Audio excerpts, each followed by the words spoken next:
ஒரு single MLA விஜயோட கூட்டணி சேர தயாராக இருப்பார். ஏன்னா அவர் ஜெயிச்சிட்டாருன்னு வைங்க, நாளைக்கு அதிமுகவுக்கு மெஜாரிட்டியே கிடைக்கலன்னா ஒரு எம்எல்ஏ அதிமுகவுக்கு போயிடுவாரு. அப்படிதாங்க குலச்செல்லையா போனாரு. எத்தனை பேர் இப்படி போனாங்க?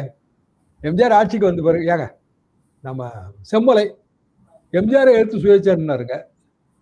எம்ஜிஆர் நிறுத்தினா அவர் கேண்டிடேட் கொடுக்கல, பயங்கர செல்வாக்கு தொகுதியில தனியார் நின்று ஜெயிச்சாரு. ஜெயிச்ச பிறகு அதிமுகவுக்கு திரும்பி வந்துட்டாரு. அப்படி பாத்துக்கலாங்க. இப்போதைக்கு நம்ம ஜெயிக்கணுங்க. எம்எல்ஏவா ஜெயிக்காம போயிட்டோம்னா நம்மளை எவனும் மதிக்க மாட்டான். இதானே ஒரு அரசியல்வாதியோட சிந்தனையா இருக்க முடியும். அப்ப தாவேக்காவோட போக தயாரா இருப்பான்ல. அப்ப இந்த 68ல ஒரு 3ஓ 4ஓ குறையுதுன்னு வைங்க, அதிமுகவுக்கு 2 இடம் கிடைக்காது அப்படின்னு திமுகவுக்கு தெரிஞ்சா அவங்க 5வது கேண்டிடேட் போட்டுருவாங்க. முன்னாடி போட்டிருக்கு, அப்படி 5வது கேண்டிடேட் போட்டு தேர்தல் நடந்திருக்கு. அப்ப செகண்ட் ப்ரிஃபரன்ஸ் ஓட்டு வரும். செகண்ட் ப்ரிஃபரன்ஸ் ஓட்டை நீங்க கால்குலேஷன் பண்ணா திமுக ஏப்ரல் மாசம் 5 எம்பி ஜெயிச்சிரும். அடுத்தாப்புல உடனே சட்டமன்ற தேர்தல் வரும்.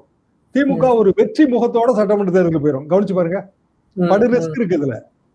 அப்படின்னா ஏப்ரல் மாசம் நடத்தக்கூடிய தேர்தலை, சட்டமன்ற தேர்தலை பின்னாடி கொண்டு வராம முன்னாடி கொண்டு வரணும்.